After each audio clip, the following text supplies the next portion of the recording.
अस्सलाम वालेकुम स्टूडेंट। आज हम हाजिर हुए एक नई वीडियो के साथ और एक नई एक्सरसाइज के साथ, एक्सरसाइज 1.6 जिसमें यूज़ होने वाला कॉन्सेप्ट है क्रैमर रूल। तो चलते हैं एक्सरसाइज 1.6 के पार्ट 1 की तरफ। इसको हम क्रैमर रूल से करेंगे। तो सबसे पहले ये हमें टू लीनियर इक्वेशन दी हुई हैं। हमें लीनियर इक्वेशन दी हुई हैं दो, 2x minus 2y is equal to 4 और 3x plus 2y is equal to 6। ये टू लीनियर इक्वेशंस दी हुई हैं। इसको हम पहले कोफिशिएंट मैट्रिक्स में चेंज करेंगे, मींस कि इसके जो वेरिएबल्स है x और y उसको रिमूव कर लेंगे, मैट्रिक्स कोफिशिएंट मैट्रिक्स बनाएंगे। तो कोफिशिएंट मैट्रिक्स हमारे पास कुछ इस तरह बनेगा, 2 माइनस 2 3 और 2। ये हमारे पास कोफिशिएंट मैट्रिक्स बन गया। ये हो जाएगा, इसके जो वेरिएबल है उसको ऐसे लिख लेंगे एक्स वाई। जब हम इनकी मल्टीप्लिकेशन करेंगे तो दोबारा वही मैट्रिक्स बन जाता है। ओके, फिर है ये 4 और 6, इसको हम नेम दे देंगे। ये हो जाएगा ए, ये एक्स और ये हो जाएगा बी। ओके, तो अब क्रैमर रूल में हमने करना क्या है कि जो कोफिशिएंट मैट्रिक्स हमारे पास बनता है ए वाला, उसका हम सबसे पहले तो डिटर्मिनेंट लेंगे। इसमें क्रैमर रूल में हमने डिटर्मिनेंट ही लेने हैं। तो पहले हम जो ओरिजिनल क्वेश्चन है, जो ओरिजिनल कोफिशिएंट मैट्रिक्स बना है, उसका हम डिटर्मिनेंट लेंगे। तो वो कुछ इस तरह बनेगा, 2 माइनस 2 3 2। इसका जब हम डिटर्मिनेंट लेंगे तो हमारे पास आंसर बनेगा 2 2 ज़ार 4 माइनस 3 2 ज़ार 6। लेकिन ये -6 होगा क्योंकि यहाँ पर माइनस है, तो minus plus minus, 4 plus 6 is equal to 10। ये बन जाएगा हमारे पास ओरिजिनल कोफिशिएंट मैट्रिक्स का डिटर्मिनेंट। तो अब हम अपने लिए एक और कोफिशिएंट मैट्रिक्स बनाएंगे जिसको हम नाम देंगे ए एक्स का। और वो ए एक्स होगा क्या कि यहाँ पर हम जो एक्स वाली साइड है, ये एक्स है, ये एक्स वाली साइड है, ये वाई की साइड है। तो इसमें जो एक्स वाली साइड है वहाँ पर हमने ये बी मैट्रिक्स लिख लेना है इस तरह 4 6। और जो वाई वाली साइड है वो हम इसके कोफिशिएंट ऐसे ही लिख लेंगे, जैसे एज इट इज़ ही लिख लेंगे जिस तरह होंगे। तो ये हमारे पास ए एक्स का एक मैट्रिक्स बन जाएगा।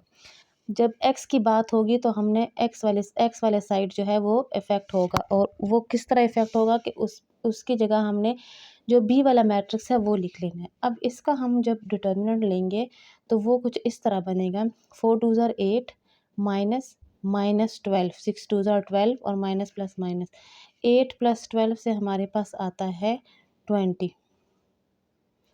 अच्छा, ये तो ए एक्स हो गया। अब हम अपने लिए एक और मैट्रिक्स बनाएंगे ए वाई। अब अगेन यहाँ पे जो वाई वाली साइड होगी वो इफ़ेक्ट होगी, क्योंकि यहाँ पर ए वाई की बात हो रही है। तो एक्स के जो कोफिशिएंट होंगे उसको हम ऐसे ही लिख लेंगे एज इट इज़, और वाई वाला इफ़ेक्ट कुछ इस तरह होगा कि उसकी जगह बी आ जाएगा।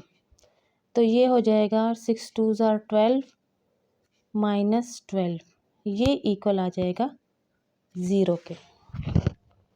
यहाँ पर हमारे पास 3 डिटर्मिनेंट्स बन चुके हैं। अब x की वैल्यू फाइंड आउट करने के लिए हमारे पास जो फार्मूला बनता है वो है x इज़ इक्वल टू, हमारा मेन मकसद यहाँ पर x और y की वैल्यू फाइंड करना है। तो x के लिए हमारे पास होगा फार्मूला ए एक्स बाय ओरिजिनल डिटर्मिनेंट, जो कि मैट्रिक्स का डिटर्मिनेंट है। ए एक्स की वैल्यू हमारे पास आई है 20, ओरिजिनल डिटर्मिनेंट हमारे पास ये है 10। तो इसका आंसर आता है x is equal to 2। Okay, अब y का है, y की वैल्यू फाइंड आउट करनी है। तो y की वैल्यू के लिए भी सेम फार्मूला है, बस यहाँ पर आ जाएगा A Y divided by original determinant. तो y is equal to A Y की वैल्यू हमारे पास आई थी 0 डिवाइडेड बाय ओरिजिनल डिटर्मिनेंट हमारे पास आया था 10। तो y is equal to 0 by 10, तो 0 को तो जिस पे भी डिवाइड करें आंसर विल बी 0। तो y की वैल्यू ये आ जाएगी और x की ये। यहाँ पर हमारे पास ज़्यादातर हमने डिटर्मिनेंट ही फाइंड आउट किए हैं क्रैमर रूल में। पहले ओरिजिनल डिटर्मिनेंट, फिर ए एक्स का डिटर्मिनेंट, फिर ए वाई का डिटर्मिनेंट, फिर हमने फार्मूलाज लगाए हैं एक्स एंड वाई की वैल्यू फाइंड आउट करने के लिए। तो हमारे पास जो वेरिएबल्स हैं उनकी वैल्यू आ जाएगी। तो क्रैमर रूल यहीं पे ही एंड हो जाता है। इसके सारे क्वेश्चन ऐसे ही क्रैमर रूल से करने हैं। नेक्स्ट वन है इन्वर्जन मेथड, वो मैं आपको समझाऊंगी। ओके, तो मैट्रिक्स इन्वर्जन मेथड में भी हम पहले इसको कोएफिशिएंट मैट्रिक्स में चेंज करेंगे। जो मैट्रिक्स हमें गिवन है इसमें भी हमें लीनियर इक्वेशंस दी होंगी और क्रैमर रूल में भी हमें लीनियर इक्वेशंस दी होंगी। उसको हमने पहले कोएफिशिएंट फ्रैक्शन उसमें कोएफिशिएंट मैट्रिक्स में चेंज करना है। तो कोएफिशिएंट मैट्रिक्स में हम कुछ इस तरह चेंज करेंगे जैसे ऑलरेडी हम क्रैमर रूल में कर चुके हैं। 2 1 6 5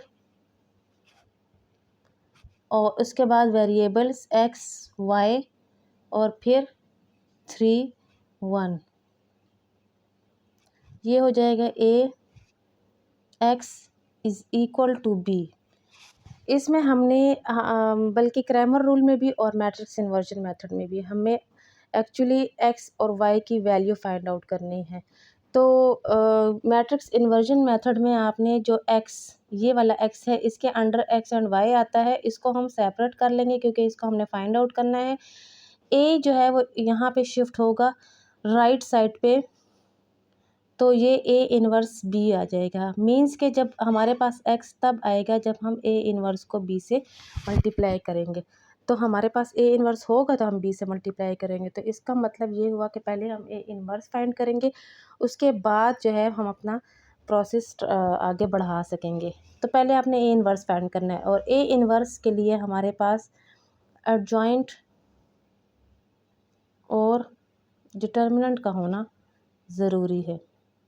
तो पहले आपने फाइंड आउट करना है adjoint of A. Adjoint of A के लिए आपको मैं पहले बता चुकी हूँ।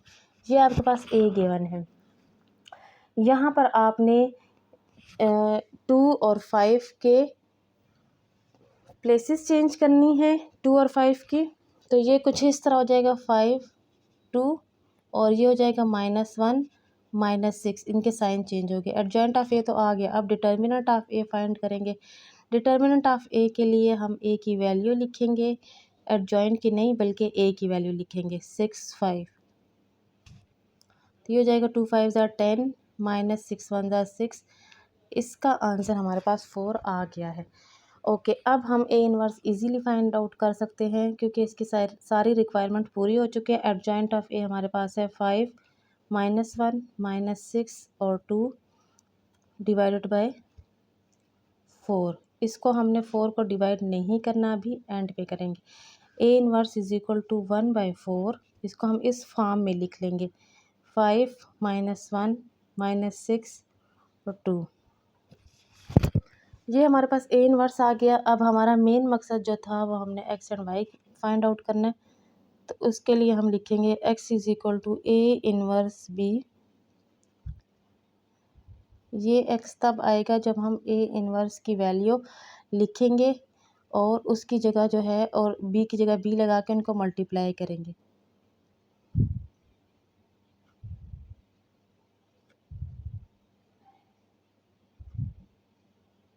बी हमारे पास है 3 और 1। ओके, अब इनकी हम मल्टीप्लिकेशन करेंगे। ये 1/4 एज इट इज़ आ जाएगा। ये हो जाएगा कुछ इस तरह 5 × 3 -1 × 1। ओके, -6 × 3 सेकेंड रो की बारी +2 × 1। तो x इज़ इक्वल टू 1/4 15 -1 और ये हो जाएगा 6 3 ज़ार 18 -18 +2। तो ये हो जाएगा x is equal to 1/4 15 -1 is equal to 14 -16। अब आप जो है इसके ये 4 को जो है इस तरह लिख सकते हो 14/4 और 16/4। इनकी कटिंग करेंगे तो इसका आंसर कुछ इस तरह बनेगा। इनकी आप कटिंग करोगे तो 7/2 और ये हो जाएगा 4। तो इसका मतलब ये हुआ कि आपके पास x की वैल्यू 7/2 है और y की वैल्यू 4 है। ये x जो है ये x y के इक्वल है, तो जो अपर पार्ट होगा वो x की वैल्यू होगी, जो लोअर पार्ट वाली वैल्यू आएगी वो y की वैल्यू होगी। इस तरीके से आपने मैट्रिक्स इन्वर्जन मेथड करना है। और प्राइमर रूल में आपने डिटर्मिनेंट फाइंड आउट करने हैं 3 टाइप्स के। और इन्वर्जन मेथड में आपने ए इन्वर्स को बी से मल्टीप्लाई करना है। जब आप ए इन्वर्स को बी से मल्टीप्लाई कर लोगे आपके पास एक नया मैट्रिक्स आ जाएगा जो कि कॉलम मैट्रिक्स होगा। तो उस कॉलम मैट्रिक्स में जैसे कि आपके पास ये कॉलम मैट्रिक्स बना है, इस कॉलम मैट्रिक्स में 2 एंट्रीज होंगी। जो अपर पार्ट वाली होगी वो x की वैल्यू होगी, क्योंकि यहाँ पर x अपर पार्ट में, और जो लोअर पार्ट वाला होगा लोअर पार्ट वाली एंट्री वो y की वैल्यू होगी। तो यहीं पे ही हमारे पास जो ये मैट्रिक्स इन्वर्जन मेथड है वो एंड अप हो जाता है। एक्सरसाइज 1.6 एंड हो गया है।